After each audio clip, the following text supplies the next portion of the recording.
ونتوكل عليه ونعوذ بالله من شرور أنفسنا ومن سيئات أعمالنا من يهده الله فلا مضل له ومن يضلل فلا هادي له أشهد أن لا إله إلا الله وحده لا شريك له وأشهد أن محمدا عبده ورسوله أرسله بالهدى ودين الحق ليظهره على الدين كله ولو كره المشركون اللهم صل على محمد وعلى آل محمد كما صليت على إبراهيم وعلى آل إبراهيم إنك حميد مجيد اللهم بارك على محمد وعلى آل محمد كما باركت على إبراهيم وعلى آل إبراهيم إنك حميد مجيد أما بعد فإن خير الكلام كلام الله وخير السنن سنن محمد صلى الله عليه وسلم وشر الأمور محدثاتها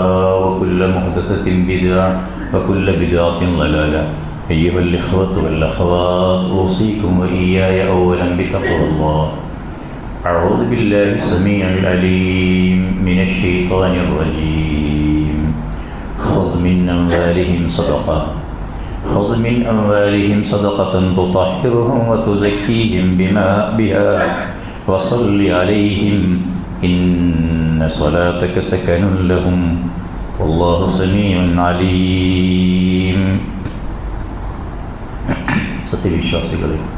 വിശ്വാസിനികളെ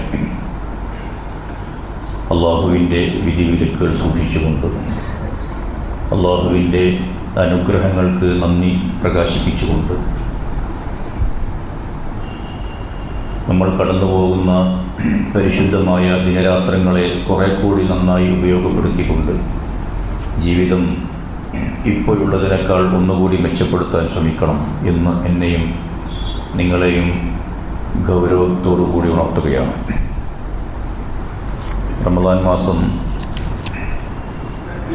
പ്രവാചകൻ്റെ ജീവിതത്തിൽ കാറ്റിനേക്കാൾ വേഗതയിൽ അദ്ദേഹം ഉദാരത പ്രകടിപ്പിച്ചിരുന്ന മാസമായിരുന്നു എന്ന് അറിയാവുന്നവരാണ് നമ്മൾ. റമദാനിലാണ് നമ്മൾ പലപ്പോഴും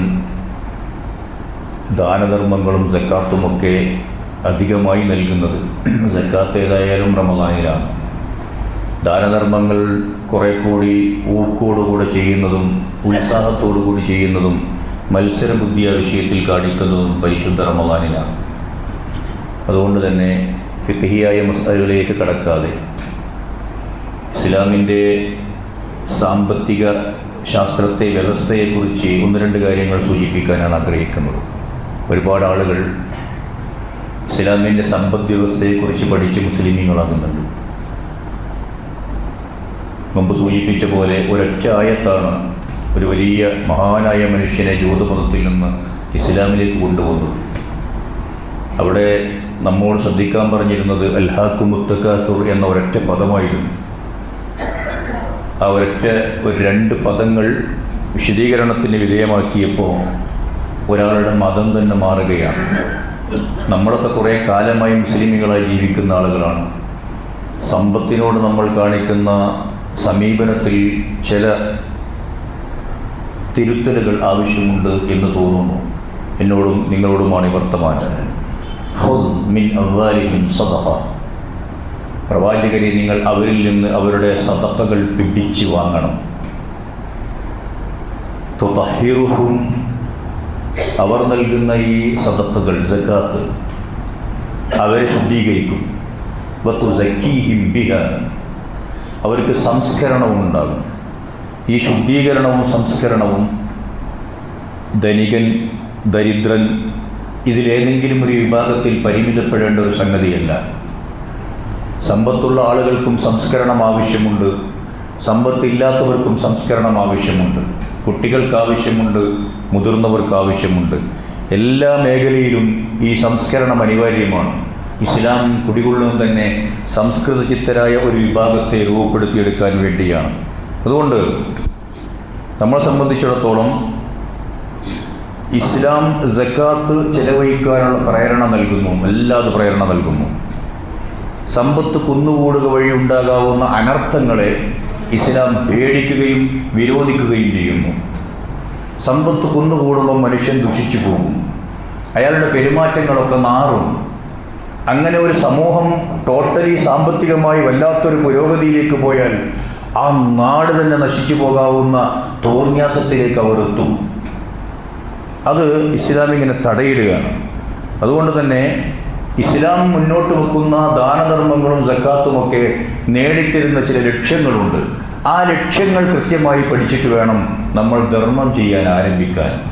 എന്തിനാണ് അങ്ങനെ സക്കാത്ത് കൊടുക്കുന്നത്, നമ്മൾ ധർമ്മം ചെയ്യുന്നത്, സദഖ നൽകുന്നത്? നമ്പർ 1 ലക്ഷ്യം പിശുക്കിൽ നിന്നുള്ള ശുദ്ധീകരണമാണ്.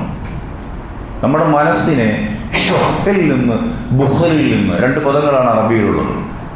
പൊക്കണം കെട്ട പിശുക്കിൽ നിന്നുള്ള മോചനം മനസ്സിന് നേടിയെടുക്കാനാണ് പണം ചെലവഴിച്ച് തുടങ്ങേണ്ടത്. അത് പണം ചെലവഴിച്ച് തുടങ്ങേണ്ടത് പണക്കാരായ ആളുകൾക്ക് മാത്രം ഈ ഒരു ശുദ്ധീകരണം പോരല്ലോ. അവനവൻ്റെ കഴിവനുസരിച്ച് ഇസ്ലാമിക സമ്പദ് വ്യവസ്ഥയുടെ സൗന്ദര്യവും അതാണ്. എൻ്റെ കയ്യിൽ കാശ് കുറവാണുള്ളത് എങ്കിൽ, അല്ലെങ്കിൽ എൻ്റെ കയ്യിൽ കൂടുതലാണുള്ളത് എങ്കിൽ, ഉള്ളതിൻ്റെ റേഷ്യോ അനുസരിച്ച് ഞാൻ സദഖകൾ നൽകണം. 365 ദിവസവും 24 മണിക്കൂറും അനുസ്യൂതമായി തുടർന്നു പോകുന്ന ഇസ്ലാമിൻ്റെ ഈ ദായക്രമമുണ്ടല്ലോ, ഈ കൊടുക്കൽ വാങ്ങൽ സിസ്റ്റം, അത് പഠിച്ചിട്ടാണ് ആളുകൾ ഇസ്ലാമിൻ്റെ സൗന്ദര്യത്തെക്കുറിച്ച് വാചാലമാകുന്നത്. ഒരു കുട്ടിയും, മുസ്ലിം സമുദായത്തിനകത്തൊരു കുട്ടിയും അരക്ഷിതാവസ്ഥ അനുഭവപ്പെടുന്നില്ല. ഞാൻ കുടുങ്ങിപ്പോകുമെന്ന് വിചാരിക്കുന്നില്ല, അഥവാ വിചാരിക്കരുത്, കുടുങ്ങിപ്പോകരുത്. ഈ ഒരവസ്ഥയിലാണ് അള്ളാഹു സുബ്ഹാനഹു വ തആല നമ്മുടെ മനസ്സിനെ പാകപ്പെടുത്തണം എന്നാഗ്രഹിക്കുന്നത്. അള്ളാഹ് പറയുന്നു, നോക്കൂ, ഖുൽ ലൗ അൻതും തംലികൂന ഖസാഇന റഹ്മത്തി റബ്ബി, എൻ്റെ റബ്ബിൻ്റെ റഹ്മത്ത്, അതിൻ്റെ ഖജനാവുകളുടെ അവകാശികൾ നിങ്ങളായിരുന്നുവെങ്കിൽ, നിങ്ങളുടെ കയ്യിലാണ് ഈ അനുഗ്രഹങ്ങളുടെ താക്കോൽ കൂട്ടങ്ങൾ മുഴുവനും തന്നേൽപ്പിച്ചിരുന്നത് എങ്കിൽ, ഇതൻ ലഅംസക്തും ഖശിയത്തൽ ഇൻഫാഖ്, ചെലവഴിച്ച് തീർന്നു പോകുമെന്ന് ഭയന്ന് നിങ്ങൾ പിശുക്കി പിടിക്കുക തന്നെ ചെയ്യുമായിരുന്നു. നിങ്ങൾ ചെലവാക്കൂല, നിങ്ങൾ ചെലവാക്കാതെ കെട്ടിപ്പൂട്ടി വെക്കുമായിരുന്നു എന്ന് അല്ലാഹു സുബ്ഹാനഹു വ തആല നമ്മളെ ഗുണദോഷിക്കുന്നുണ്ട്. ഇയ്യാകും വശ്ശഹ്, നിങ്ങൾ ഈ പിശുക്കിനെ നന്നായി സൂക്ഷിക്കണം. ഏറെക്കുറെ ഇത് റേഷ്യോയിൽ വ്യത്യാസമുണ്ടാകുന്നേ ഉള്ളൂ, പെർസെൻറ്റേജിൽ. എല്ലാവരുടെയും മനസ്സിലുള്ള ഒരു ദുർഗുണമാണ്, നമ്മൾ ചില ആളുകളെ നോക്കി പിശുക്കരെന്ന് വിളിക്കും, അതിനേക്കാൾ പിശുക്കി വിളിക്കുന്നവൻ്റെ മനസ്സിലുണ്ടാകും. അയാൾ കാശില്ലാത്തത് കൊണ്ട് ഒന്ന് അഡ്ജസ്റ്റ് ചെയ്ത് ചിലവാക്കിയാൽ പിശുക്കൻ എന്ന് വിളിക്കുന്ന ആളുകൾ ധാരാളം കാശുണ്ടായിട്ടും അയാൾ ചെലവഴിക്കുന്നതിൻ്റെ തോതനുസരിച്ച് ചെലവഴിക്കാത്തവരാണ് എന്നത് എത്ര പേർക്കറിയാം? അറിയില്ല. അപ്പോൾ അതുകൊണ്ട് തന്നെ നമ്മളെ സംബന്ധിച്ചിടത്തോളം ഇത് ഓരോരുത്തരുടെ കൽപ്പന. അഹ്ലക മൻ കാന ഖബ്ലകും, നിങ്ങൾക്ക് മുമ്പുള്ള സമുദായങ്ങൾ നശിപ്പിക്കപ്പെട്ടത് അവർക്ക് പിശുക്ക് കൂടിയപ്പോഴാണ്. അവരോട് കൽപ്പനയുണ്ടായി നിങ്ങൾ കുടുംബബന്ധം ചേർക്കണമെന്ന്, അവർ കുടുംബബന്ധം പൊട്ടിച്ചെറിയുകയാണ് ചെയ്തത്. അവരോട് കൽപ്പനയുണ്ടായി നിങ്ങൾ പിശുക്ക് കാണിക്കരുത് എന്ന്, അവർ വലിയ പിശുക്കന്മാരായി മാറുകയാണ് ഉണ്ടായത്. അവരോട് കൽപ്പനയുണ്ടായി തോന്യാസികളാവരുത് എന്ന്, അവർ വലിയ തോന്യാസികളായി മാറുകയാണ് ഉണ്ടായത്. 3 കാര്യങ്ങൾ നിങ്ങളെ നശിപ്പിക്കും. ഒരു സമുദായം എന്ന നിലയിൽ, ഒരു സമൂഹം എന്ന നിലയിൽ നിലനിൽക്കാൻ കഴിയാത്ത രൂപത്തിൽ നിങ്ങളായിപ്പോകും. അതിലൊന്ന് നമ്പർ 1 ശുബ്ബുൻ മുതാർ. നിങ്ങൾ ഈ കീഴ്പ്പെട്ടു പോകുന്ന, നിങ്ങളുടെ മനസ്സ് കീഴ്പ്പെട്ടു പോകുന്ന ഒരു തരം വല്ലാത്ത പിശുക്കുണ്ടല്ലോ, അതാണത്. സമ്പത്തിനെ പ്രിയമില്ലാത്ത ആരാണുള്ളത്? സമ്പത്ത് ഇഷ്ടമില്ലാത്ത ആരാണുള്ളത്? അതുകൊണ്ടായിരിക്കാം സമ്പത്ത് ചെലവഴിക്കുന്നിടത്ത് വിശുദ്ധ ഖുർആനിൽ ലൻ തനാലുൽ ബിർറ ഹത്താ തുഹിബ്ബു ഹത്താ തുൻഫിഖു മിമ്മാ തുഹിബ്ബൂൻ എന്ന് കാണാം. നിങ്ങൾക്ക് ഇഷ്ടമുള്ള അവസ്ഥയിൽ ആ ഇഷ്ടം നിലനിർത്തിക്കൊണ്ട് തന്നെയാണ് നിങ്ങൾ ചെലവഴിക്കേണ്ടത്. അങ്ങനെ ചെലവഴിക്കാത്തിടത്തോളം കാലം നിങ്ങൾക്ക് കൂലിയൊന്നും കിട്ടാൻ പോകുന്നില്ല എന്നാണ് ആയത്തിൻ്റെ അർത്ഥം. അതുകൊണ്ട് ദാരിദ്ര്യം എന്ന് പറയുന്ന സംഗതിയോട് ഇസ്ലാം പടപൊരുതുന്നുണ്ട്. ദാരിദ്ര്യത്തെക്കുറിച്ച് പറഞ്ഞിടത്തൊക്കെ ദാരിദ്ര്യത്തെ ഒരു തരം തിന്മകളിലേക്ക്, എന്താ പറയുക, മതപരമായ വിശ്വാസരാഹിത്യത്തിലേക്ക്, കുഫറിലേക്ക് വരെ മനുഷ്യനെ കൊണ്ടുപോകും. ദാരിദ്ര്യത്തിൻ്റെ ഊക്കുകൊണ്ട് തിന്മകൾ ചെയ്യേണ്ടി വരും, തെറ്റുകൾ ചെയ്യേണ്ടി വരും, വേണ്ടാത്തരങ്ങളിൽ അകപ്പെട്ടു പോകും. പട്ടിണി മാറ്റാൻ വേണ്ടി ഹറാമുകളിലേക്ക് മനുഷ്യൻ പോയി പോകും. അതുകൊണ്ട് സമൂഹത്തിൻ്റെ നാശത്തിന് അത് ഹേതുവാകും. ഈ നാശത്തിൽ നിന്ന് ഹേതുവാകാതെ കാക്കേണ്ട പണക്കാരായ ആളുകൾ, ധനികരായ ആളുകൾക്ക് പിശുക്ക് കൂടി ഉണ്ടായാലോ? അവർ ഇവരെ സഹായിക്കേണ്ടവരാണ്, ഇവർക്കൊപ്പം നിൽക്കേണ്ടവരാണ്, അവർക്ക് അവരുടെ പട്ടിണി മാറ്റാൻ ആവശ്യമായ സംഗതികൾ നിർലോഭം നൽകേണ്ടവരാണ്. അവർക്ക് പിശുക്ക് കൂടി ഉണ്ടായാലോ? അങ്ങനെ വന്നാൽ പിന്നെ ആ സമൂഹത്തിന് നിലനിൽക്കാൻ കഴിയില്ല. പിന്നെ അവിടെ പിടിച്ചുപറിയും കള്ളത്തരങ്ങളും കൊള്ളയും കൊലയുമൊക്കെ ആയിരിക്കും വ്യാപിച്ചുണ്ടാവുക. ഇസ്ലാം ദാരിദ്ര്യത്തോട് പടവെട്ടുന്ന സന്ദർഭങ്ങളിലൊക്കെയും മനുഷ്യത്വത്തിന് എതിരാകുന്ന ദുശ്ശീലങ്ങളോടും പടവെട്ടുന്നുണ്ട്. പ്രവാചക തിരുമേനി പറഞ്ഞു,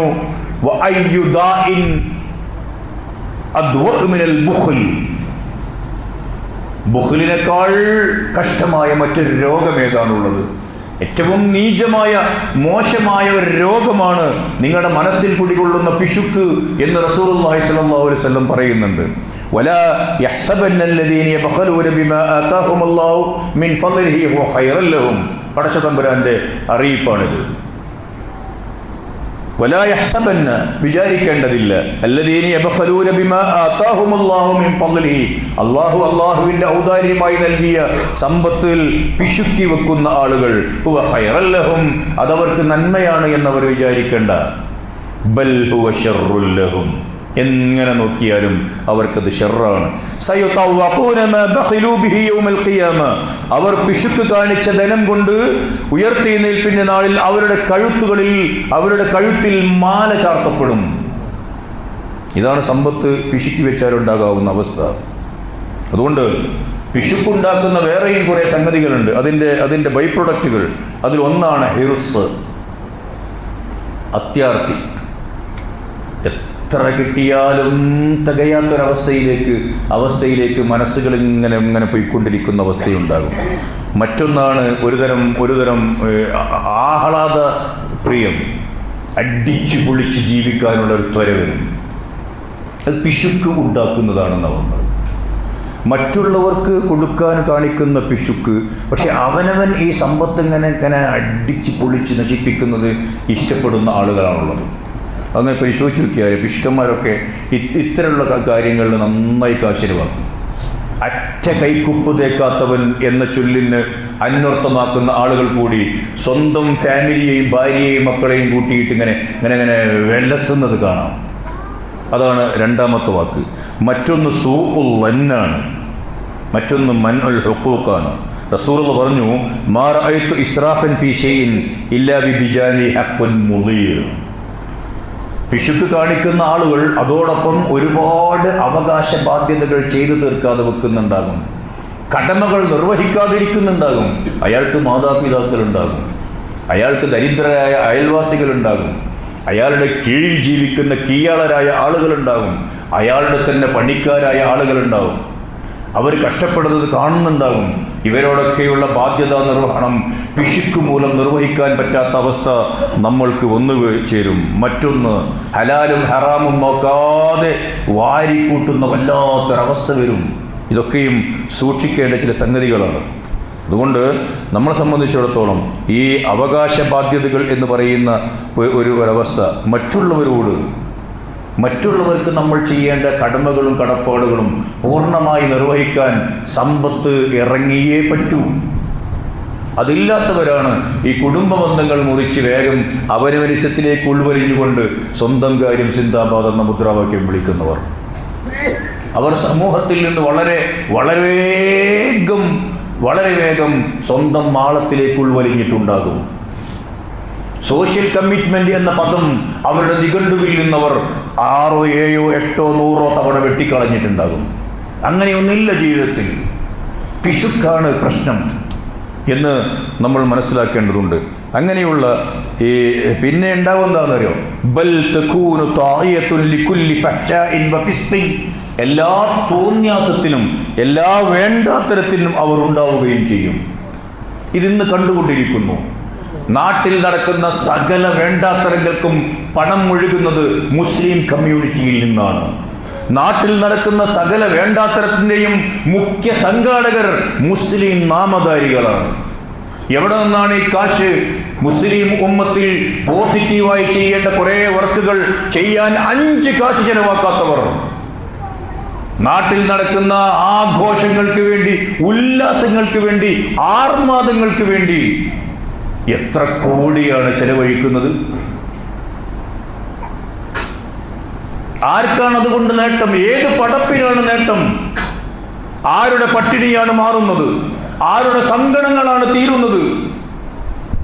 അങ്ങനെയൊന്നുമില്ല.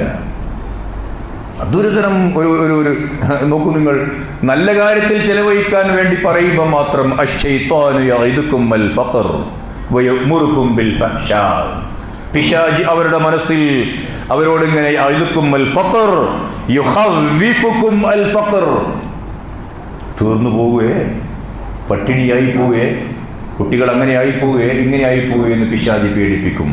വയഅ്മുറുകും ബിൽ ഫഹ്ശാ, ഫഹ്ശാ ചെയ്യാൻ അവരോട് നിരന്തരം നിർബന്ധിക്കും. വിശുദ്ധ ഖുർആനിൽ ഫഹ്ശാ എന്ന വാക്ക് വ്യഭിചാരത്തിന് വേണ്ടിയാണ് എല്ലായിടത്തും ഉപയോഗിച്ചത്. എന്നാൽ ഇവിടെ മാത്രം ഫഹ്ശാ എന്ന വാക്കിൻ്റെ അർത്ഥം ബുഖ്ൽ എന്നാണെന്ന് പണ്ഡിതന്മാർ പറയുന്നു. സിന എന്ന അർത്ഥത്തിലാണ് ഫഹ്ശാ വിശുദ്ധ ഖുർആനിൽ കാണുക. ഇവിടെ വയഅ്മുറുകും ബിൽ ഫഹ്ശാ ഹിയൽ ബുഖ്ൽ ഫീ ഹാദൽ മൗളി ഖാസ്സ, പിശുക്കാണത്. പിശുക്കി പിടിക്കാൻ, ചെലവാക്കാതിരിക്കാനുള്ള അങ്ങേയറ്റത്തെ ആവശ്യങ്ങൾ ഉണ്ടാകും, പൈശാചികമായ ദുർബോധനങ്ങൾ ഉണ്ടാകും. അതുകൊണ്ട് നമ്മളെ സംബന്ധിച്ചിടത്തോളം ഈ പിശുക്ക് കൊണ്ടാണ്, ഈ ദാരിദ്ര്യ ഭയം കൊണ്ടാണ് പെൺകുട്ടികളെ ജാഹിലിയ കാലത്ത് കൊന്നുകളഞ്ഞത്. ഇന്നത്തെ സമൂഹം കുട്ടികൾ വേണ്ടെന്ന് വെക്കുന്നത്, പുതിയ തലമുറ കല്യാണമേ വേണ്ടെന്ന് വെക്കുന്നത്, അവർക്ക് ഉത്തരവാദിത്തങ്ങൾ ഏറ്റെടുത്തുകൊണ്ട് അവകാശ ബാധ്യതകൾ നിർവഹിച്ചുകൊണ്ട് ജീവിക്കാൻ കഴിയുന്നില്ല. എന്നാൽ കാമുകിമാർക്കൊപ്പം, ഗേൾ ഫ്രണ്ടിനൊപ്പം, ബോയ് ഫ്രണ്ടിനൊപ്പം, ഒരു ബന്ധവുമില്ലാത്ത ചാത്തനും പോത്തനും അറിയാത്ത ആളുകൾക്കൊപ്പം എത്ര സമ്പത്ത് അടിച്ചു പൊളിക്കുന്നതിനും ഒരു വിരോധവുമില്ല. അത് പിശാച് അവരെ കൊണ്ട് ചെയ്യിപ്പിക്കുന്നു. ഒരു കുടുംബവും കുഞ്ഞുങ്ങളുമൊക്കെയായി നല്ലൊരു സെറ്റപ്പിൽ ഇസ്ലാമികമായ ഒരു അന്തരീക്ഷത്തിലേക്ക് വരണം, അവിടെ പിശാച് ഇടപെടുകയും ചെയ്യുന്നു. ഇത് ശരിയല്ലേ? നമ്മൾ ആലോചിക്കുകയും നന്നായി മനസ്സിലാക്കുകയും ചെയ്യേണ്ട ഒരുപാട് വശങ്ങൾ ഇനിയും പഠിക്കാനിരിക്കുന്നു എന്നതാണ് ശരി. തസ്കിയത്തുൻ നഫ്സ് കിട്ടും എങ്ങനെ? പണം ചെലവഴിക്കണം. നന്നായി ചെലവഴിക്കുമ്പോഴാണ് ഇത് ഉണ്ടാവുക. വിശുദ്ധ ഖുർആൻ എത്രയോ സ്ഥലങ്ങളിൽ അൻഫിഖൂ അൻഫിഖൂ അൻഫിഖൂ എന്ന് പറയുന്നുണ്ട്. ആ അൻഫിഖൂ എന്ന് പറയുന്നത്, ഞാൻ ആവർത്തിക്കുന്നു, പലവരും പറഞ്ഞൊരു സെന്റൻസ്, പണക്കാരായ ആളുകളോട് മാത്രമല്ല, കഴിവിൻ്റെ തോതനുസരിച്ച് ഒരു കലക്ഷൻ നടക്കുന്നു, ഒരു ഉദ്യമത്തിന് വേണ്ടി ഒരു നാടൊരുങ്ങുന്നു, ഒരു പ്രോജക്റ്റുമായി ഒരു മഹല്ല് മുമ്പോട്ട് പോകുന്നു. അങ്ങനെ വരുമ്പോൾ പണക്കാരായ ആളുകൾ മാത്രമല്ല അതിൽ കോൺട്രിബ്യൂഷൻ നൽകേണ്ടത്. അതിൽ എൻ്റെ വരുമാനത്തിൻ്റെ റേഷ്യോ അനുസരിച്ച് ഞാനും പങ്കാളിയാവണം. സമൂഹത്തിൻ്റെ എല്ലാ തട്ടിലുമുള്ള ആളുകൾ പങ്കാളികളാവണം. സക്കാത്തിൽ പോലും അങ്ങനെയാണ് ഇസ്ലാം നിർദ്ദേശിക്കുന്നത്.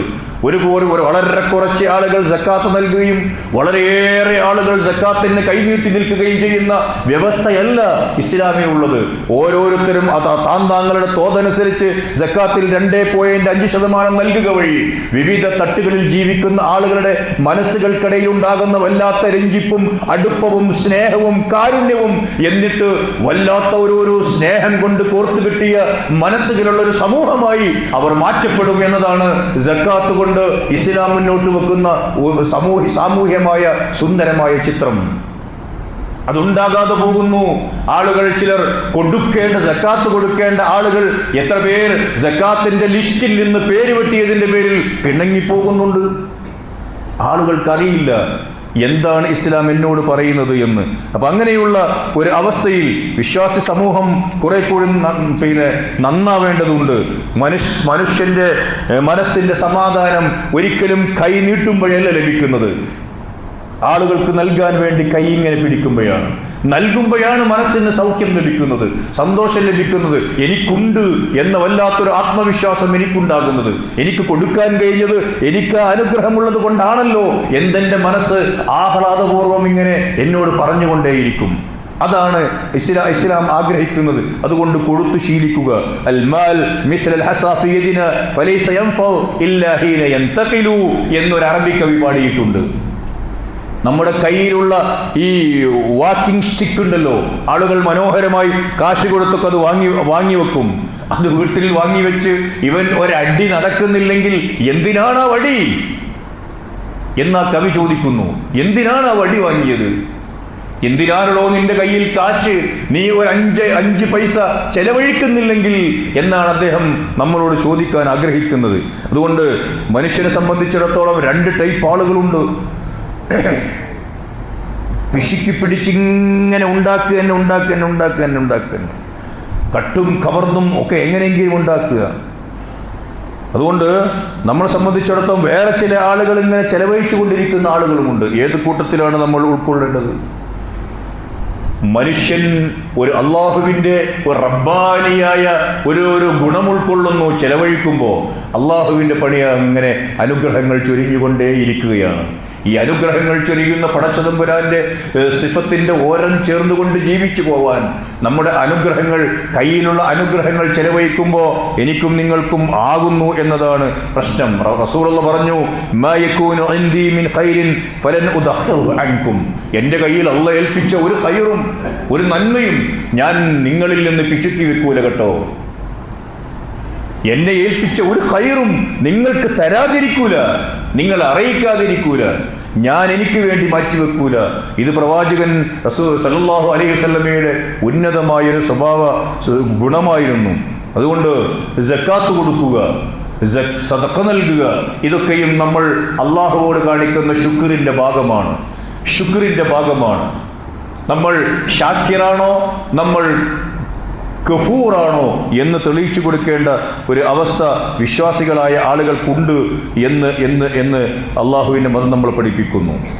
അതുകൊണ്ട് നമ്മളെ സംബന്ധിച്ചിടത്തോളം ഈ ചെലവഴിച്ച് ഇങ്ങനെ പോകുന്ന ഒരു മനുഷ്യൻ, ഏതായാലും വിശ്വാസികളായ ആളുകൾ, ഇല്ലാത്ത ആളുകൾ, ഫക്കീറായ ആളുകളുടെ മനസ്സിൽ ഉള്ള ആളുകൾ നന്നായി ധർമ്മം ചെയ്യുന്നു എന്ന് പാവങ്ങളായ ആളുകൾക്ക് തോന്നിയാൽ അവരുടെ മനസ്സിൽ നിന്ന് ഒരു വേണ്ടാത്ത ഗുണത്തെ ഇല്ലാതാക്കാൻ കഴിയും.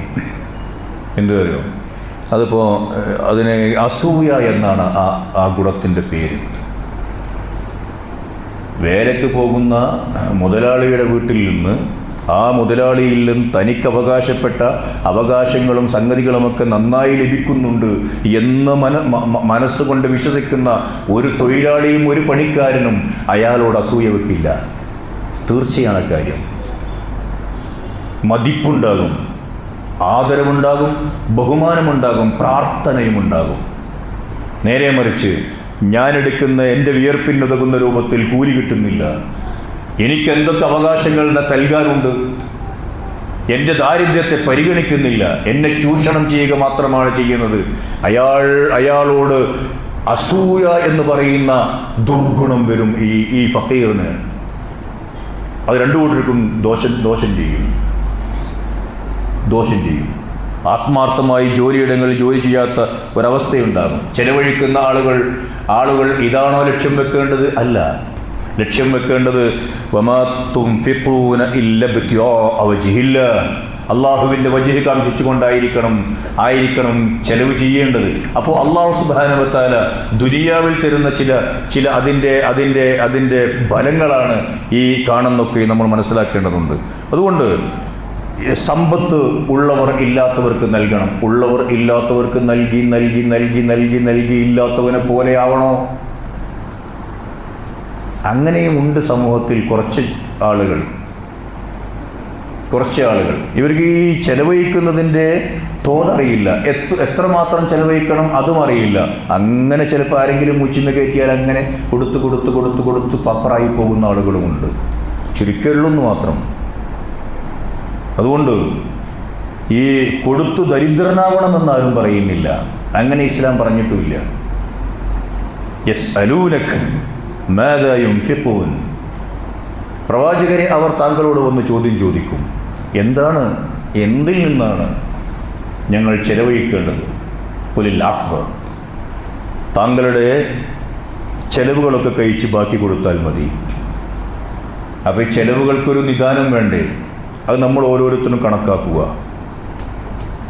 എൻ്റെ ഡ്രസ്സ്, എൻ്റെ ഭക്ഷണം, എൻ്റെ വാഹനം, എൻ്റെ മറ്റുള്ള സംഗതികളൊക്കെ അള്ളാഹു നിർദ്ദേശിക്കുന്ന രൂപത്തിൽ തന്നെയാണോ അതോ ഇസ്രാഫിൻ്റെ മൂഡിൽ ഞാൻ വല്ലാത്ത ധൂർത്തനായിട്ടാണോ ചെലവഴിക്കുന്നത്? അതൊന്ന് സ്വന്തം മനസ്സിനോട് ചോദിച്ചാൽ ഉത്തരം കിട്ടും. അതിന് മറ്റുള്ളവരോട് ചോദിച്ചിട്ട് ഞാൻ ഇസ്രാഫാണോ കാണിക്കുന്നത് എന്ന് ചോദിക്കാൻ പോണ്ട.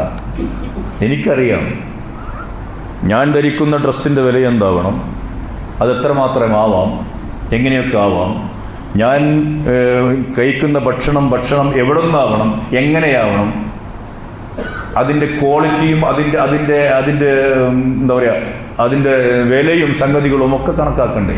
അങ്ങനെയൊക്കെ കണക്കാക്കിയിട്ട് ചികിത്സ നടത്തേണ്ടി വരും, വിദ്യാഭ്യാസം നടത്തേണ്ടി വരും, വീടുണ്ടാക്കണം, അങ്ങനെയുള്ള സംഗതികളൊക്കെ ചെയ്യണം. ഇതൊക്കെ ഇസ്ലാമികപരമായി അയാൾക്ക് ചെലവഴിക്കാവുന്ന മേഖലകളാണ്. അതിൽ നിന്ന് മിച്ചം വരുമ്പം ചെലവഴിച്ചാൽ മതി എന്ന് അള്ളാഹു വിശുദ്ധ ഖുർആനിൽ നമ്മളെ പഠിപ്പിക്കുന്നുണ്ട്. ചെലവഴിക്കുന്ന ആളുകളുടെ ഓരോ ചില്ലിക്കാശും ഖിയാമത്ത് നാളിൽ സംസാരിച്ചു തുടങ്ങും.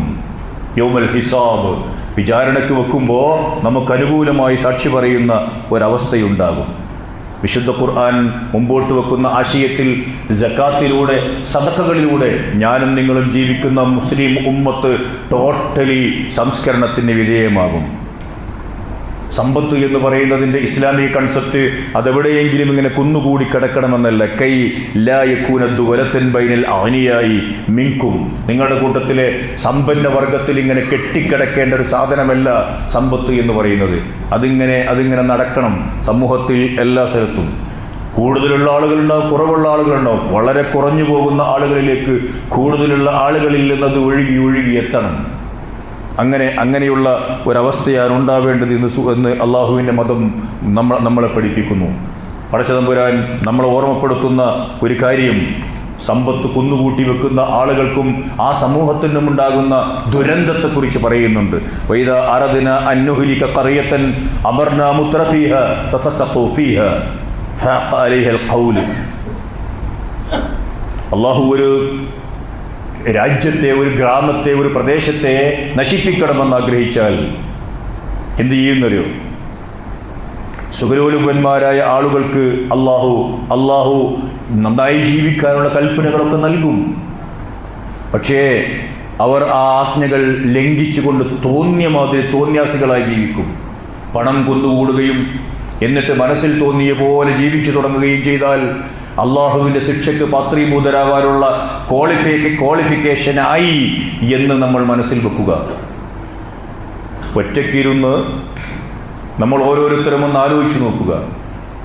മലബാറിലെ മുസ്ലിമീങ്ങളെക്കുറിച്ച് മാത്രം, അല്ലെങ്കിൽ മലപ്പുറത്തെ മുസ്ലിങ്ങളെക്കുറിച്ച് മാത്രം അവർ ഇന്ന് അള്ളാഹു പറഞ്ഞ ഈ ആയത്തിൻ്റെ വരുതിയിൽ വന്നിട്ടുണ്ടോ? 100 പ്രാവശ്യം വന്നിട്ടുണ്ട്.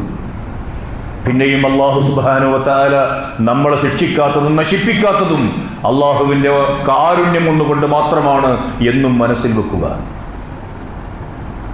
ഈ പറഞ്ഞതൊക്കെയും എല്ലാ കേടും നമുക്ക് വന്നുവിട്ടിട്ടുണ്ട്. പ്രവാചകന്മാരെ എതിർക്കുന്ന ആളുകൾ എക്കാലത്തും ഇത്തരത്തിലുള്ള പണം കൂമ്പാരമായി കൂട്ടിവെച്ച് പിശുക്ക് കാണിച്ച ആളുകളായിരുന്നു. وما أرسلنا في قرية من نذير إلا قال مترفوها إنا بما أرسلتم به كافرون.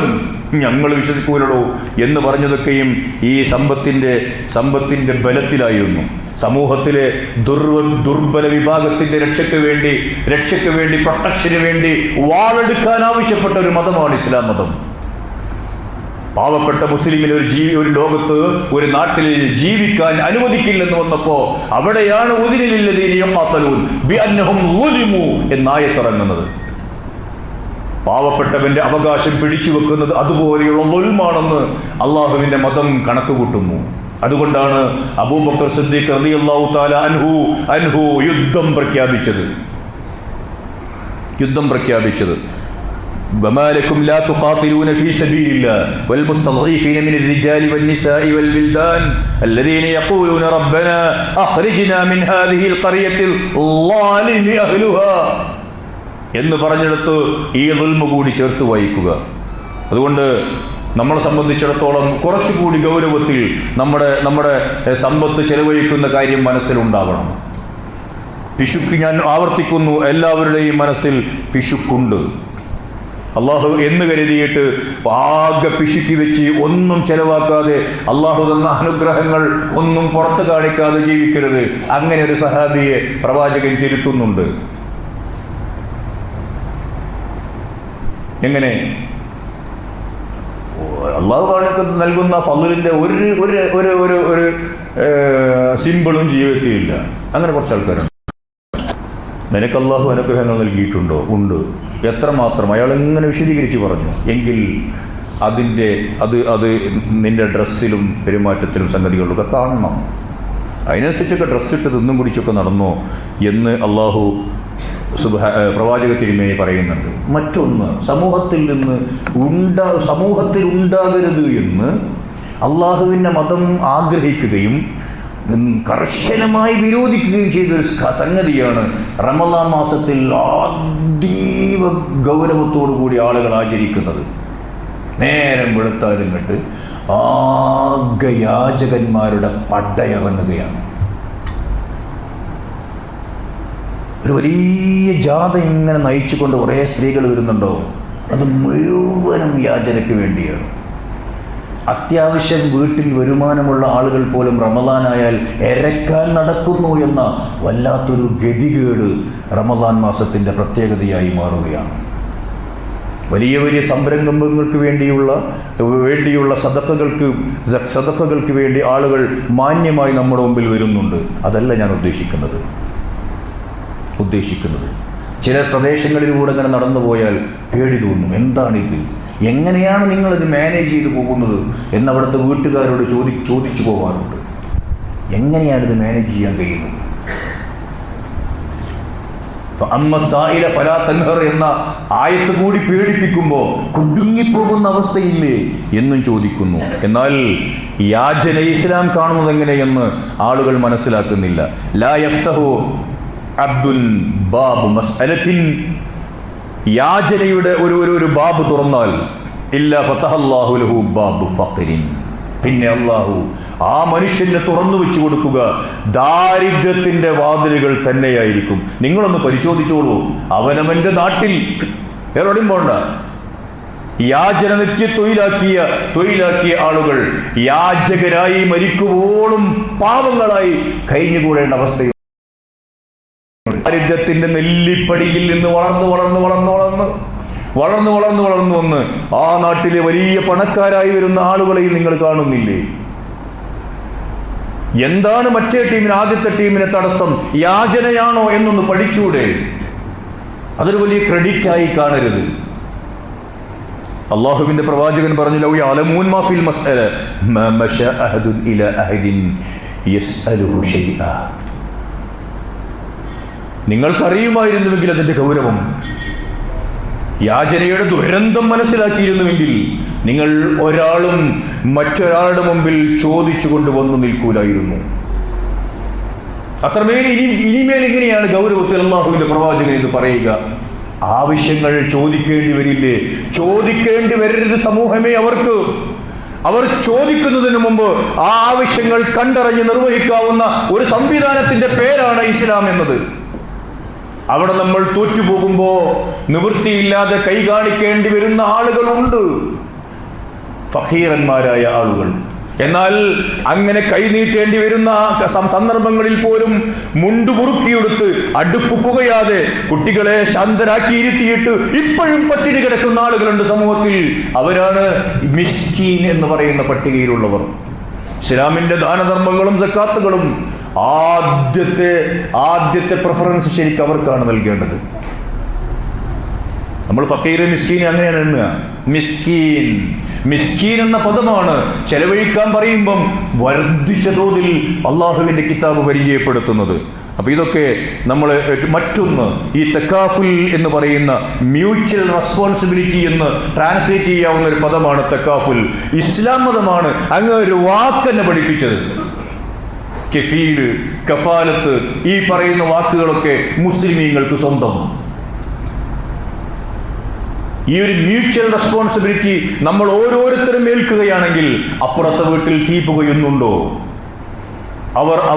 അവരെങ്ങനെയാണ് ജീവിക്കുന്നത്, ഇപ്പുറത്തെ വീട്ടിൽ ഞാൻ ശ്രദ്ധിക്കുന്നില്ലെങ്കിൽ പിന്നെ എന്ത് മ്യൂച്വൽ റെസ്പോൺസിബിലിറ്റി? അപ്പൊ അങ്ങനെയുള്ള കുറെ പ്രശ്നങ്ങൾ. അതുകൊണ്ട് മറ്റൊന്ന്, ഈ പണം നമ്മുടേതല്ല. അൽ മാൽ കുല്ലുഹു ലില്ലാഹ് വആതൂഹും മിൻ മാലില്ലാഹ് അല്ലദീ ആതാക്കും. അല്ലാഹ് നമ്മുടെ കയ്യിൽ തൽക്കാലം സന്നേൽപ്പിച്ചു പോയതാണത്.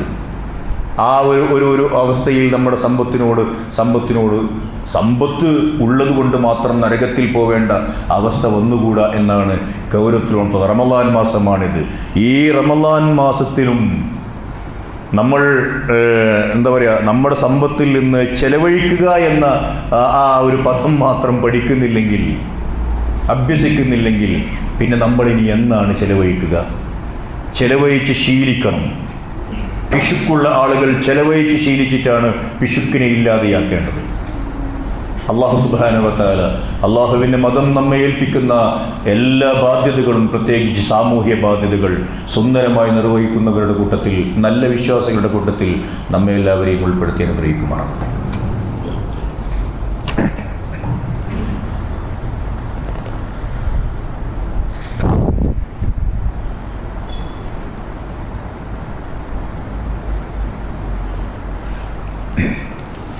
അൽഹംദുലില്ലാഹ് വസ്സലാത്തു വസ്സലാമു അലാ റസൂലില്ലാഹ് വഅലാ ആലിഹി വസഹ്ബിഹി അജ്മഈൻ. അമ്മാ ബഅദ്. അയ്യുഹൽ ഇഖ്വത്തു വൽ അഖ്വാത്ത് ഊസീകും വഇയ്യായ സാനിയൻ ബിത്തഖ്വല്ലാഹ്. സഹോദരന്മാരെ, സഹോദരികളെ, അല്ലാഹുവിൻ്റെ മതം പൂർണ്ണമായി ഉൾക്കൊള്ളുകയും മതത്തിൻ്റെ എല്ലാ വശങ്ങളും ജീവിതത്തിൽ പാലിച്ചുകൊണ്ട് ജീവിക്കുകയും ചെയ്യണമെന്ന് എന്നെയും നിങ്ങളെയും ഒന്നുകൂടി ഉണർത്തുന്നു. ഇസ്ലാം നമ്മളോട് പറയുന്ന, എല്ലാവർക്കും അറിയുന്ന ഒരു ഹദീസ് അവസാനമായി സൂചിപ്പിക്കട്ടെ. അതിങ്ങനെയാണ്: ലാ യുഅ്മിൻ അഹദുക്കും ഹത്താ യുഹിബ്ബ ലിഅഖീഹി മാ യുഹിബ്ബു ലിനഫ്സിഹി. എനിക്ക് ഇഷ്ടമുള്ളതൊക്കെ ഞാൻ എൻ്റെ അഖിനും ഉണ്ടാവണമെന്ന് ഇഷ്ടപ്പെടുന്നതുവരെ ഞാൻ മുസ്ലിം ആവുകയില്ല. ഒരു മറുവശവും കൂടിയുണ്ട് അതിന്. വയുക്രിഹു ലഹു മാ യുക്രിഹു ലഹ. എനിക്ക് ഉണ്ടാവരുത് എന്ന് ഞാൻ ആഗ്രഹിക്കുന്ന സംഗതികൾ അവിടെയും ഉണ്ടാകരുത് എന്ന് എനിക്ക് തോന്നണം. ഞാൻ സാധുവായി പോവാൻ, പട്ടിണിപ്പാവമായി പോവാൻ ആഗ്രഹിക്കുന്നില്ല. എൻ്റെ സഹോദരൻ പട്ടിണിപ്പാവമായി പോവാതിരിക്കണം എന്നൊരു തോന്നലെങ്കിലും എൻ്റെ മനസ്സിലുണ്ടാവണം. എനിക്ക് നല്ല ഭക്ഷണം ഉണ്ടാവണം, നല്ല ഡ്രസ്സ് ഉണ്ടാവണം, പെരുന്നാളിന് എൻ്റെ കുട്ടികൾ നല്ല പുതുവസ്ത്രങ്ങൾ ധരിക്കണം, അവിടെ നല്ല നല്ല നല്ല ഫുഡുണ്ടാവണം, ആഹ്ലാദകരമായി എൻ്റെ വീട് കടന്നു പോകണം, എൻ്റെ സഹോദരൻ്റെ വീടും കടന്നു പോകണം, എൻ്റെ അയൽവാസിയുടെ വീടും കടന്നു പോകണം എന്നൊക്കെ തോന്നാത്തിടത്തോളം കാലം നമ്മളാരും വിശ്വാസികളാകുകയില്ല പോലും. ഞാൻ അങ്ങനെ പറഞ്ഞത് പലർക്കും അത് അറിഞ്ഞൂടാന്നുള്ളതുകൊണ്ടാണ്. എല്ലാവരും കൃത്യമായി പഠിക്കേണ്ട ഒരു ഹദീസാണത്. പക്ഷെ അങ്ങനെ ഉണ്ടോ എന്ന് ചോദിക്കുന്ന ആളുകൾ ഇപ്പോഴുമുണ്ട്. ദാരിദ്ര്യം ആർക്കെങ്കിലും ഇഷ്ടമുണ്ടോ? ഇല്ലല്ലോ. അതുകൊണ്ട് ദാരിദ്ര്യം എൻ്റെ സഹോദരനും ഉണ്ടാവരുത് എന്ന് നമ്മളും ആഗ്രഹിക്കുക. അതിന് ഞാൻ നേരത്തെ പറഞ്ഞ ഒരവസ്ഥയിലേക്ക് ഒരു സമൂഹത്തെ ഒരൊറ്റ യൂണിറ്റായി എടുത്തിട്ടാണ് സമ്പത്തിനെ കുറിച്ച് ഇസ്ലാം സംസാരിച്ചിട്ടുള്ളതൊക്കെയും. സക്കാത്ത്, അത് നല്ല ഒരു സക്കാത്ത് സെല്ല് നിലനിൽക്കുന്ന ഒരു മഹല്ലിൻ്റെ മിമ്പറിലാണ് ഞാൻ സംസാരിക്കുന്നത്. അതിൻ്റെ സംഗതികളും കാര്യങ്ങളുമൊക്കെ എന്നെക്കാൾ നാട്ടുകാർക്കറിയാം. അതിലേക്ക് നമ്മുടെ സക്കാത്തിൻ്റെ വിഹിതം എത്തുന്നുണ്ടോ ഇല്ല, ഇതിൻ്റെ കണക്കും കാര്യങ്ങളും പട്ടികപ്പെടുത്തി ഇവിടെ പറഞ്ഞിട്ട് ഒരു കാര്യമില്ല.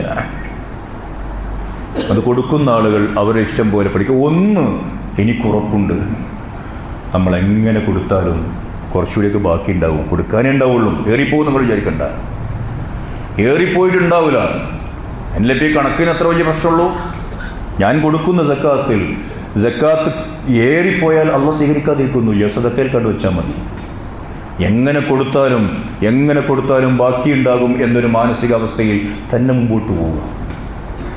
എന്നിട്ട് അതിൻ്റെ തൂതനസ് കൊടുക്കുക. സക്കാത്തിനെ കുറിച്ച് സമൂഹത്തിൽ ഒരു തെറ്റായ ചർച്ച ദീനിൻ്റെ ഒരു വിഭാഗം പണ്ഡിതന്മാരായ ആളുകൾ നടത്തുന്നുണ്ട്. എന്താണ് അതിൻ്റെ വസ്തുത? ബൈത്തുൽ മാലും ഭരണകൂടവും ഉണ്ടെങ്കിലേ സക്കാത്ത് സംഘടിതമായി നിർവഹിക്കേണ്ടതുള്ളൂ എന്നാര് പറഞ്ഞു? നബി സല്ലല്ലാഹു അലൈഹി വസല്ലം മദീനയിലെത്തിയതിന് ശേഷമല്ലേ പിന്നെ ബൈത്തുൽ മാൽ വന്നിട്ടല്ലേ സക്കാത്ത് വാങ്ങിയത്? അല്ല കൂട്ടരെ, അള്ളാഹു സുബ്ഹാനഹു വ തആല അന്നല്ലേ സക്കാത്ത് നിർബന്ധമാക്കിയിട്ടുള്ളൂ. അങ്ങനെയാണോ? അത് ശരി, അങ്ങനെയാണ്. ഒരു സാമൂഹ്യമായ ഒരു സെറ്റപ്പിൽ മുസ്ലിമീങ്ങൾ ജീവിച്ചു തുടങ്ങിയത് മദീനയിലാണ്. അതിന് ശേഷമാണ് അള്ളാഹു സുബ്ഹാനഹു വ തആല ഇത് നിർബന്ധമാക്കുന്നത്. അത് നമ്മൾ നന്നായി നോക്കണം. ഹിജ്റയ്ക്ക് ശേഷമാണത്. എന്നാൽ നിങ്ങൾ ആലോചിച്ച് നോക്കൂ, അവിടെ വെച്ച് തന്നെയല്ലേ പ്രവാചക തിരുമേനി സല്ലല്ലാഹു അലൈഹി വസല്ലം ജമാഅത്ത് നമസ്കാരങ്ങൾ ഇങ്ങനെ വ്യവസ്ഥാപിതമായി 5 നേരം നടത്തിക്കൊണ്ടുപോയത്? മസ്ജിദുൽ ഖുബ നിർമ്മാണം ഖുബയിൽ സെറ്റപ്പായി. പിന്നെ കുറച്ചുകൂടി വിശാലമായി മസ്ജിദുൻ നബവി വന്നു. മസ്ജിദുൻ നബവിയുടെ മുകളിൽ കയറി ബിലാലിനോട് ബാങ്ക് കൊടുക്കാൻ ആവശ്യപ്പെട്ടു. ബിലാലിനെ ബാങ്ക് വിളിക്കുന്ന ആളാക്കി മാറ്റി. ഈ വ്യവസ്ഥ ലോകത്തിന്റെ ഏത് കോണിലും, ഭരണകൂടങ്ങളുള്ള നാട്ടിലും ഭരണകൂടങ്ങളില്ലാത്ത നാട്ടിലും അന്ന് മുതൽ ഇന്ന് വരെ ആ രീതി തുടരാൻ എന്തേ നമുക്ക് മടിയില്ലാത്തത്? ഇവിടെ ഇസ്ലാമിക ഭരണമുണ്ടോ? ഇങ്ങനെ കയറി മിമ്പറിൽ ഒരാൾ ഖുതുബ നടത്താൻ ഇവിടെ ഇസ്ലാമിക ഭരണം ആവശ്യമുണ്ട് എന്ന് നമ്മൾ പറയുന്നില്ല. ഈ ജുമായിൽ ഇങ്ങനെ 100 കണക്കിന് ആളുകൾ പങ്കെടുത്തുകൊണ്ടിരിക്കുന്നത് ഇവിടെ ഇസ്ലാമിക ഭരണം ഉണ്ടായിട്ടാണോ? ഇസ്ലാമിലെ പഞ്ചസ്തംഭങ്ങളിൽ ഏറ്റവും അവസാനമുള്ള നോമ്പ് നമ്മൾ നോൽക്കുന്നത് ഇവിടെ ഭരണമുണ്ടായിട്ടാണോ? റമളാൻ വരുന്നതും റമളാൻ പോകുന്നതും അല്ല, റമളാനിനെ സ്വീകരിക്കുന്നതും റമളാനിനെ യാത്രയാക്കുന്നതും അതാത് പ്രദേശങ്ങളിലെ മുസ്ലിം ഉമ്മത്തിന്റെ ഉത്തരവാദപ്പെട്ട നേതൃത്വം നോമ്പ് നോറ്റോളൂ എന്ന് പറയുമ്പോഴാണ്, നോമ്പ് മുറിച്ചോളൂ എന്ന് പറയുമ്പോഴാണ്. എന്തുകൊണ്ടാണ് അങ്ങനെയാണ് ഇസ്ലാം മതം. 1400 സംവത്സരങ്ങളായി അതാണ് മതം. അപ്പിന ഞാൻ നോമ്പെടുക്കട്ടെ എന്ന് തീരുമാനിക്കുന്നത് ഇസ്ലാമികമല്ല. സ്വന്തം റിസ്കിൽ കഴിഞ്ഞിരിക്കുന്നു റമളാൻ എന്ന് തീരുമാനിക്കുന്നതും ഇസ്ലാമികമല്ല. ഹജ്ജ് അന്ന് മുതൽ ഇന്ന് വരെ കൃത്യമായി ഒരു രാജ്യം അവിടുത്തെ ഒരു ഇമാമിന്റെ കീഴിൽ കൃത്യമായി നടത്തിക്കൊണ്ടുപോകുന്നു. ആ രാജ്യത്ത് അവിടെ ഭരണകൂടമുണ്ട്. പക്ഷെ ആ ഭരണകൂടം വഹാബിയാണ്, സലഫിയാണ് എന്ന് പറഞ്ഞു ഏതെങ്കിലും നാട്ടിൽ നിന്ന് ആളുകൾ അങ്ങോട്ട് പോകാതിരിക്കുന്നുണ്ടോ? സക്കാത്തിന്റെ വിഷയം വരുമ്പോൾ മാത്രം എന്തേ ഈ മാഞ്ഞാലും? അത് പണമായതുകൊണ്ടാണ്, പൈസ ഇറങ്ങുന്ന പ്രശ്നമായതുകൊണ്ടാണ്. അതുകൊണ്ട് തൻ്റെ വീടുകളിലേക്ക് ആശ്രിതരെ ഇങ്ങനെ വരുത്തണം എന്ന് തീരുമാനിച്ചത് കൊണ്ടാണ്. അങ്ങനെ ഉള്ള ഒരവസ്ഥയിൽ നമ്മളെ സംബന്ധിച്ചിടത്തോളം ഈ സക്കാത്ത് നിർബന്ധമായ നാൾ തൊട്ട് ഇന്ന് വരെ ഇങ്ങനെ തന്നെ ഈ ബൈത്തുൽ മാലിലേക്കാണ് അടക്കേണ്ടത് പൈസ. നോക്കൂ നിങ്ങൾ, പ്രവാചകൻ മരണപ്പെട്ടു. ഗൗരവമുള്ളൊരു വിഷയം പഠിക്കുക. പ്രവാചകൻ മരണപ്പെട്ടു. കുറച്ച് ആളുകൾ പറഞ്ഞു, ഇനി ഞങ്ങൾ സക്കാത്ത് ബൈത്തുൽ മാലിലേക്ക് തരില്ല, അഥവാ സക്കാത്ത് സെല്ലിലേക്ക് തരില്ല. ഞങ്ങളുടെ സക്കാത്ത് തരില്ലെന്നല്ല പറഞ്ഞത് അബൂബക്കർ. ഞങ്ങളുടെ സക്കാത്ത് ബൈത്തുൽ മാലിലേക്ക് തരില്ല. ഞങ്ങളുടെ കബീലയിൽ ഞങ്ങളുടെ ആളുകളുടെ ഇടയിൽ മാത്രം കൊടുത്തോളാം. ബൈത്തുൽ മാലിലേക്ക് നബി മരിപ്പോയില്ലേ? നോക്കൂ, ഈ അവസ്ഥയെ അള്ളാഹുവിൻ്റെ പ്രവാചകന്റെ ഖലീഫ നേരിട്ടത് എങ്ങനെയാണ്? ഒട്ടകം നിങ്ങൾ സക്കാത്തായി അന്ന് തന്നിരുന്നുവെങ്കിൽ, ബൈത്തുൽ മാലിലേക്ക് അടച്ചിരുന്നുവെങ്കിൽ, അതിൻ്റെ മൂക്ക് കയറി നിഷേധിച്ചാൽ ഞാൻ യുദ്ധം ചെയ്യും. യുദ്ധം പ്രഖ്യാപിച്ചു. കിബാറു സഹാബയിൽപ്പെട്ട പ്രമുഖരായ പലരും ആ യുദ്ധപ്രഖ്യാപനത്തെ ഉൾക്കൊള്ളാനായില്ല. അവർക്ക് കടുത്ത ഭാഷയിൽ അബൂബക്കർ സിദ്ദീഖ് റളിയല്ലാഹു തആല അവരെ കാര്യങ്ങൾ പറഞ്ഞ് മനസ്സിലാക്കി അടക്കിയിരുത്തി. എന്നിട്ട് സക്കാത്തിന്റെ സംഘടിതമായ സംവിധാനത്തിലേക്ക് തന്നെയാണ് സക്കാത്ത് നിങ്ങൾ തന്നുകൊണ്ടിരിക്കേണ്ടത് എന്ന് കൃത്യമായി പഠിപ്പിച്ചു. നമുക്കെന്താ ഈ സംശയം? സക്കാത്ത് സെല്ലിലേക്ക് സക്കാത്ത് തരുന്നവർക്കിടയിലുമുണ്ട് ഈ സംശയം. അതുകൊണ്ട് ചെയ്യുന്നറിയോ, കുറേ അങ്ങോട്ടും കുറേ അങ്ങോട്ടും. അപ്പോൾ ഒരുപാട് കാര്യങ്ങളിൽ നമ്മളെ സംബന്ധിച്ചിടത്തോളം എന്ത് വേണമെന്നറിയോ, കുറേയൊക്കെ കൃത്യത വരുത്തേണ്ടതുണ്ട്. അല്ലാഹു സുബ്ഹാനഹു വ തആല ദീൻ സ്വന്തം ഇഷ്ടപ്രകാരം ആഹ്ലാദപൂർവ്വം അനുഷ്ഠിക്കുന്നവരുടെ കൂട്ടത്തിൽ നമ്മെ ഉൾപ്പെടുത്തി അനുഗ്രഹിക്കുമാറാവട്ടെ. ഒന്ന് രണ്ട് കാര്യങ്ങൾ സൂചിപ്പിക്കാനുള്ളത്. ഒന്ന്, നമ്മുടെ ഈ ജുമുഅക്ക് വന്നിട്ടുള്ള ഈ ഇരുത്തമുണ്ടല്ലോ, അത് പ്രത്യേകിച്ച് പുതിയ തലമുറയോട്, അതും മുകളിലുള്ള എൻ്റെ പ്രിയപ്പെട്ട അനിയന്മാരോട് ഒരു സെൻറ്റൻസ് ഞാൻ പറയട്ടെ. നമ്മൾ അധികവും വിദ്യാർത്ഥിനികളാണ്. സാധാരണ വിദ്യാർത്ഥികളുടെ ഒരു സ്വഭാവം എന്താണെന്ന് വെച്ചാൽ, ഞാനൊരു അധ്യാപകനുമാണ്. ഇൻട്രസ്റ്റഡ് അല്ല ക്ലാസ് എങ്കിൽ പിന്നെ നമ്മൾ വഴിക്ക് പോകും. അപ്പുറത്തുള്ളവനെ തോണ്ടി വർത്താനം പറയും, വേറെ എന്തെങ്കിലും കഥകൾ പറയും. അത് സിനിമൻ്റെ കഥ വരെയാകണേ ഒരു വിരോധമില്ല. നമ്മുടെ ബാഗിൽ മൊബൈലുണ്ടാകും, അത് പതുക്കെ പുറത്ത് വരും, അതിൽ റീൽസോ അല്ലെങ്കിൽ വീഡിയോസോ കാണാൻ തുടങ്ങും. ആ ഒരു മൂഡിൽ പള്ളിയിലിരിക്കരുത് എന്ന് വളരെ വിനീതമായി എനിക്കൊരു അപേക്ഷയുണ്ട്. അങ്ങനെയല്ലേ നിങ്ങളുടെ ഇരുത്തമെന്ന് ഇപ്പോൾ നിങ്ങളുടെ കയ്യിൽ പരിശോധിച്ച് ഒന്ന് ഉറപ്പ് വരുത്തുക. പള്ളിയിൽ വരുമ്പോൾ, പള്ളിയിൽ ഇത് വെറും ഒരു ക്ലാസ്സല്ല. ഈ ക്ലാസ് അട്രാക്റ്റീവ് ആണോ അല്ലേ എന്ന് നിങ്ങൾ നോക്കേണ്ടതില്ല. അള്ളാഹുവിൻ്റെ കിതാബും പ്രവാചകൻ്റെ ചര്യയും ഉദ്ധരിച്ചുകൊണ്ട് ചില കാര്യങ്ങൾ പറഞ്ഞു തരികയാണ്. അതാണ് ഒരു ബെല്ലിനകത്ത് കയറിയിരുന്നതല്ല കുട്ടികളെ നിങ്ങൾ. വിശുദ്ധ ഖുർആനിൻ്റെ ശക്തമായൊരു ആഹ്വാനം. പള്ളിയിൽ നിന്ന് ജുമയുടെ ബാങ്ക് കേട്ടാൽ നിങ്ങൾ കുതിച്ചോടി എത്തണം അവിടെ. ഇല്ല, അള്ളാഹുവിൻ്റെ മതത്തെക്കുറിച്ചുള്ള സംസാരമുണ്ടാകും അവിടെ. ആ സംസാരം സാഗൂതം ശ്രവിക്കാൻ ഞാൻ ഓർമ്മപ്പെടുത്തുന്നു. കുറേയായി ഈ വിവരങ്ങൾ ലഭിച്ചുകൊണ്ടിരിക്കുന്നു. റമദാനിലും മാറ്റമില്ലെന്ന് കണ്ടപ്പോൾ ഞാൻ പറഞ്ഞതാണ്.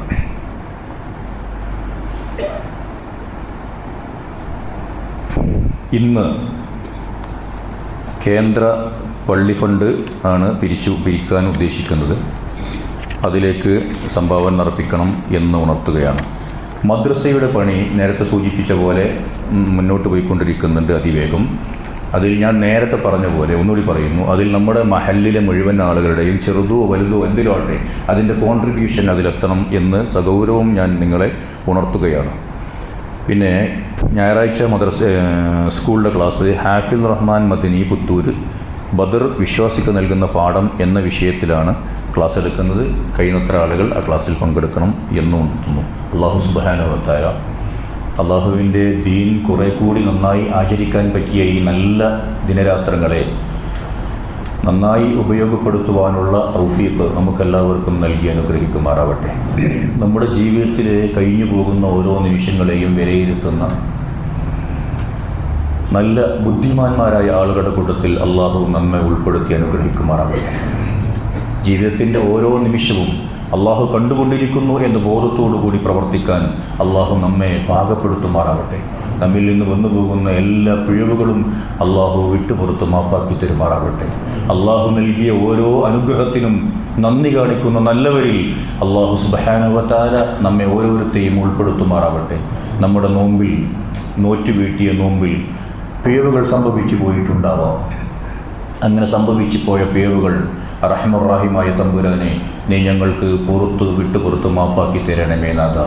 ഞങ്ങളുടെ നോമ്പിനെങ്കിലും നീ റയ്യാൻ കവാടത്തിലൂടെ അകത്ത് കിടക്കുന്ന സ്വർഗത്തിൽ കിടക്കുന്നവരുടെ നോമ്പായി പരിവർത്തിപ്പിക്കണമേ തമ്പുരാനെ. ഞങ്ങളുടെ നോമ്പ് കാലത്ത് ഞങ്ങൾക്ക് നല്ല കാര്യങ്ങൾ കൂടുതൽ അധികരിപ്പിക്കാൻ കഴിഞ്ഞ നാളുകളിൽ സാധിച്ചിട്ടില്ല.